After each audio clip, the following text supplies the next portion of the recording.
don't be afraid. Don't be afraid to advocate for yourself. Don't be afraid to take a different path than what is the norm. Don't be afraid to listen to your body. Don't be afraid to take scary steps. Change is hard and change is scary, and it's not easy. It requires a lot of commitment. But if you can step past the other side of fear, there's a lot of abundance. It's the Health in the Real World podcast. It's time to start the show with Chris Janke as your host. Here to give you everything that you need when it comes to fitness strategies. We keep it simple and easy. It's your roadmap to get healthy. You don't need equipment and you don't need a gym. Just the right strategies to get you fit and trim. The Health in the Real World podcast is sponsored by most exercises and workouts, whether they be running, biking, elliptical, rowing machine, traditional weightlifting, or even CrossFit, do not give you a balanced workout. And when you do workouts that neglect even one area, you're out of balance, resulting in pain and injury as well. Achieve your goals with the fitness program your chiropractor would love. Visit chrisjanke.com/pod to watch the free video. Hello and welcome to Health in the Real World. I'm Chris Janke and I'm joined today by Beth Smith. And Beth is in integrative medicine. You have quite a story, Beth, about what you have gone through in your health and how you're helping people, specifically women, restore their health. Beth, thanks for joining us today. Thanks, Chris. I'm glad to be here. Tell everyone about that story. It's a fascinating story, how you sort of, I guess doctors sort of wrote you off as, oh, well, you're just going to have to live with this for the rest of your life, and how you came back from that. Sure. So my personal health journey started really in my 20s when I started getting sinus infections, and it would happen 3 or 4 times a year, and I would get an antibiotic every time and feel better. And at the same time, I was dealing with a lot of hormonal imbalances that a lot of women deal with, heavy, painful periods, losing days of my life from the symptoms, bloating, irritability, all the things that are written off as normal. And I accepted it as normal too. And the doctors would just give me birth control pills and say, this will fix your problems. And it would for a period of time. And then they would come back and they would just adjust the dosage. And that went on through my 20s and 30s. And then in my 40s, my body began to crash. I had terrible symptoms, couldn't get rid of the infections. And essentially, my doctors just told me, this is your life now. You have no immune system. You're going to stay sick. And that's it. And I just refused to accept that. I wasn't ready in my 40s to say, this is my life now. Right. So I started researching and I found functional medicine. And functional medicine really looks at the root cause of why something is happening in your body. So I started researching why my body was shutting down, what was happening, and really found that for me, it was all related to all of the things that they had been giving me for over 20 years to mask the symptoms. It had just created more havoc in my body. And so I, through just lots of research, found ways to heal my gut, heal my hormones, and found my path back to wellness. And in the meantime, I discovered there were so many women out there that had the same issues. And so I really developed a passion for wanting to help other women and help other women advocate for themselves, that just because you're told it's normal, it doesn't mean that it's normal. It's common, but it's not normal. And that's not what your body should be doing. So I became an integrative health practitioner, opened my own practice, and I focus on helping women with hormone issues, women that have been dismissed and told to eat less and move more, or just take an antidepressant, you're just depressed. There's always a reason for what's happening in your body. And even if you're being told it's just part of getting older, there's a reason that it's happening, and you don't have to accept it. And a lot of times, like you say on your website, it's chronic inflammation or gut issues or hormonal imbalances.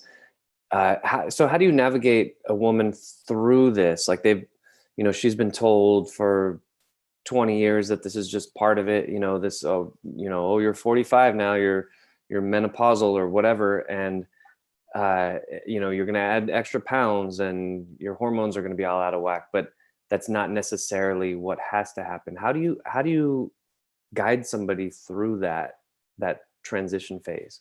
Sure. So the first thing is I make sure they understand that it's not all in their head and that their body is telling them something, and that I'm proud of them for listening to their body and advocating for themselves. So I think it's important that women are reassured with that, because so many times they're dismissed. But we start with really functional medicine lab testing to see where the imbalances are. And once we know that, then we can work on that, on rebalancing. But the foundation of it all is really diet. We start with just focusing on eating real foods. One of the things that I tell my clients is, if it has more than one ingredient, think about it before you eat it. So we really focus on removing sugar. Sugar is one of the biggest hormone disruptors, gut disruptors. It's one of the biggest things. All the bad things in your body that have been causing the issues loves to feed on sugar. So we eliminate sugar. Yeah. And I tell my clients, you don't have to give it up forever. I'm not telling you can't ever eat another slice of birthday cake. But while you're healing, you have to step away from what's not serving your body. So we start with nutrition. We really focus on personal care products. There are so many things in our personal care products that affect our hormones and affect our the inflammation in our body. So I really work on educating them there. Once we get the lab results back, we may use some supplementation for a short period of time just to get the body back into balance while we're working on healing in other areas. So it's a very individualized approach in the one-on-one program. And it's really everything is focused around just feeding your body what it needs to heal. That's awesome. Yeah, I want to reiterate one thing that you said, because I think this is really important about, you don't have to give up sugar forever, just while you're healing. And I have 4 children, and I use the analogy with people that I talk to about kids, right? Kids eat all the birthday cake and pizza and everything. And in general, their kids are not as prone to a lot of the diseases that we are, because they just haven't been around as long. They're fresh, their immune systems are better in some ways, and their gut hasn't been blasted from decades of eating garbage food, so they can handle it a little bit better than we can. Again, this is a very blanket statement, but I would say in general, right? So if we somebody works with you, they sort of heal a lot of those issues. And then, like you said, they can go back to occasionally eating some birthday cake or slice of pizza, but it's not like the norm. They've sort of reset their body, and then they can move forward from there, right? Right, exactly. We focus really on the 80-20 rule. And so once we brought your body back into balance and you're healing, we're all going to have those times that we're at a get together, or it's the holidays, or it's a special occasion, or you just really want a slice of pizza. And that's the beauty, is that you don't have to deny yourself of those things. They're part of life, and they're part of enjoying. Part of healing is really being able to enjoy the people around you and the things that you're participating in. And so once you've brought your body back into balance, following the 80-20 rule, which just means feeding your body all the things that are going to nourish it and give it the fuel that it needs to function properly 80% of the time, then that other 20% of the time you go enjoy life. You have the pizza, you have the cheesecake, you have the French fries, whatever it is that you love, and you go enjoy the people that you love and the things that you love. Right. And your body knows how to metabolize it and get rid of it and move on to the next thing. Exactly. I have a green drink recipe that I give to my clients. It's just in a blender. It's just 3 cups of water, lemon, cucumber, spinach, avocado. It's very basic. You can add other stuff to it, fruits and stuff, but it's a very low sugar drink. And it's so funny. 9 times out of 10, the first question out of somebody's mouth is, okay, so do I need to replace breakfast with this? And I say, no, just drink the green drink. Like, your body will tell you what else to do, right? Just add the green drink. Yeah. If you don't want to eat breakfast because you're so satiated from the green drink, cool. If you still eat breakfast, that's cool too. But it sounds like you're sort of in line with that, with like, don't be so rigid that your life becomes just a checklist to serve Exactly. your diet gods, right? It's like, no, let's enjoy ourselves, right? Exactly. So many times my clients come to me and they've spent years, you know, putting everything they eat into an app to calculate the calories or the macros or whatever it is. And that's fine if it serves you in that moment, but you also can become enslaved to it. And what I really want my clients to achieve is some freedom that most of them have never had, because most of them have dealt with hormonal imbalances for a large part of their adult life. And when I started my journey, I was at less than 1,200 calories a day when my doctor told me, I find it hard to believe that you're eating that little if you weigh this much. And it truly just deflated me. And Oh, wow. so it really made me take a long, hard look. And one thing that I, like you said, that I always tell my clients is your body is going to tell you what it needs. We've Right. become so accustomed to ignoring it until it's screaming at us that we don't always know what it needs. But we really focus on listening to what it needs. And one thing that I really encourage my clients to do, especially in the beginning, is to just keep a quick journal of what you're eating. But I don't care about the calories or the macros. But what I want is, how is your body reacting to it? How are you emotionally reacting to it? And how is your body physically reacting to it? And as they clean up their diet and they start to move more from the processed foods and the artificial sweeteners and all the things that are so common in our diets today, and they start moving towards the real whole one ingredient foods, they really start to see a difference. And they come back and they say, I had no idea that this thing that I was eating was affecting me in such a negative way. Right. So the little red flag went off in my head. I understand it, but I think a lot of people maybe don't. How you're eating 1,200 calories per day, which is incredibly low, and you were not losing weight. And Mhm. your doctor didn't believe you that you were eating that few calories? Or um, Yeah. talk a little bit about the whole calories in, calories out, and it's really not that simple, right? Exactly. I mean, in theory, it sounds perfectly logical. And to a point, I don't blame my doctor, because that's what they're taught in medical school. They're not taught to look at the whole picture. They look at things individually. And that's what he was taught. It's simple science, right? If you move more than you eat, then you're going to lose weight. But hormones play a huge part in it. And for me, my cortisol was out of control. I was insulin resistant. My cortisol was through the roof because my anxiety was through the roof. And so it all played a part. Nobody had ever spoken to me about controlling cortisol, about insulin resistance, any of the things. Even though I'd been diagnosed with PCOS in my 20s, nobody ever told me that it was all connected. I had to figure that all out on my own. And so, yes, calories do matter to a degree, but when you're dealing with hormonal imbalances, when your cortisol is out of control, your body can't process it. When you're insulin resistant, it doesn't matter what you're eating, your body's not processing it. And the more you restrict calories, the more your body is under stress and the more cortisol you produce. So it's kind of a vicious cycle. So once you get the cortisol, I mean, for me, I didn't exercise at all. I didn't have the capacity at the time to do any type of exercise. I simply just started changing my diet and the weight started coming off. And so that was my first clue that I was onto something. Before I even really discovered functional medicine lab testing or anything, it's like, okay, I can eat more, I can lose weight, but it's about what I eat that matters. Right, right. It's the whole, like, a calorie is a calorie is not 100% true. Not all calories are created equal. You know, a great meme that I saw recently from a naturopathic doctor that I follow on LinkedIn, and it had side by side comparison, and it had like a picture of like a berry smoothie on one Mhm. side, and it said uh, 300 calories of this is better than, and then on the other side it said 0 calories of this. It was like a 0 calorie soda.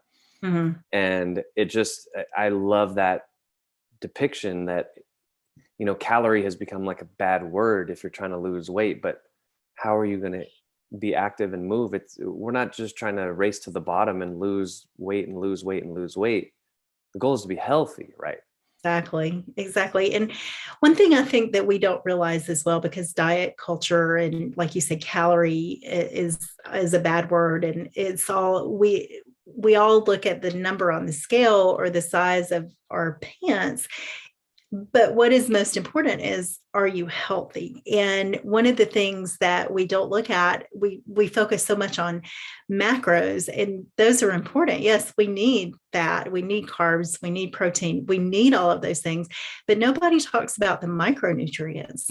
And those are the things that your cells have to have. You have to put the right micronutrients into your body to have the energy to do the workout, to get up and be there for your family, for your friends, for your job. So that to me is way more important, fueling my body with the micronutrients. I saw somebody that I actually respect, but the comment was, it doesn't matter what you eat as long as you fit your macros. And I think that's a common thing out there. And it really hurt my everything to hear that, because that's not true.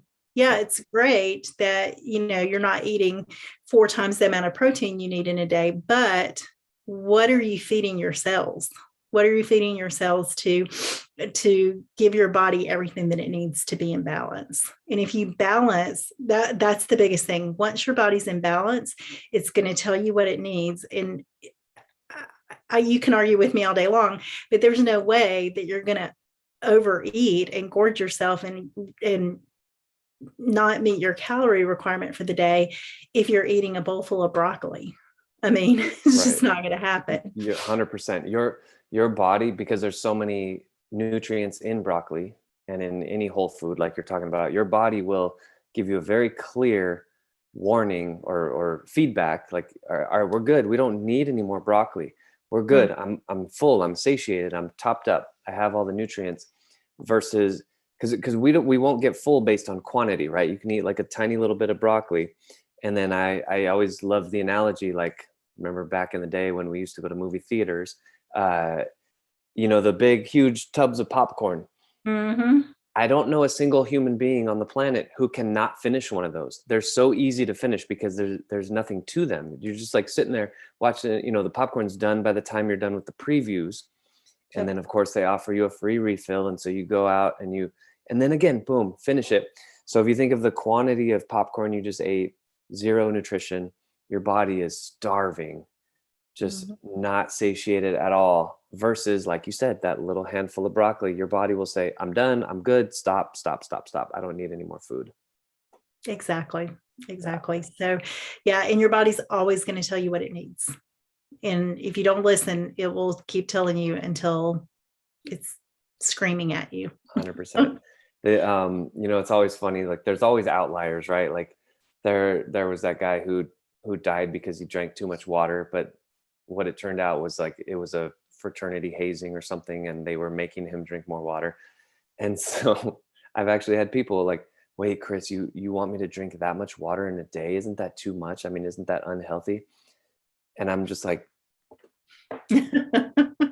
you literally just told me that you drink 4 sodas by noon, and you're telling me that you're afraid that you're going to drink too much water. So it's just very interesting. Like, we as a culture, I think, are very disconnected from our health and our bodies. So I do agree with you. Going to the 1 ingredient foods and then letting the body sort of tell us what it needs. I think that's the way to go.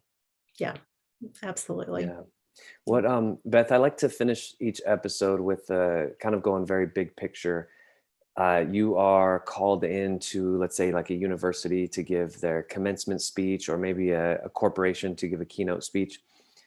What is your 1-minute motivational speech to them on how they can get the most out of their lives? I love that. So I would say, don't be afraid. Don't be afraid to advocate for yourself. Don't be afraid to take a different path than what is the norm. Don't be afraid to listen to your body. Don't be afraid to take scary steps. Change is hard and change is scary, and it's not easy. It requires a lot of commitment. But if you can step past the other side of fear, there's a lot of abundance on the other side of fear. So that's my advice to anybody. I actually have a senior graduating in just a couple of weeks, and I try to teach that to her all the time. Don't be afraid. So Does she know that you're going to be giving the commencement talk? Is she embarrassed? she would die of embarrassment, as would every 18-year-old. Don't be afraid. It's okay. Your mom is just going to talk. Don't be afraid. It's okay. Yeah, exactly. Don't be afraid. Well, thank you, Beth. I think that's great advice. And how do people get in touch with you online, like your website, social media? Sure. So they can go to my website, and that is betterhelpbybeth.com. And if anybody does think maybe they've got some hormonal imbalances going on, and they don't really know if it's bad enough to seek out help, I actually do have a free hormonal harmony quiz there. It'll kind of tell you kind of where you are along the path of hormone imbalance that they can check out. Also on Instagram and TikTok, Better Help by Beth. Awesome. Well, Beth, thank you so much. Again, Health in the Real World with Beth Smith. And check out her website. Beth, I really appreciate you joining me today. Thank you so much. Thank you. Thanks for listening to the Health in the Real World show. Make sure to like and subscribe and comment down below. Visit mycorebalance.com to learn more.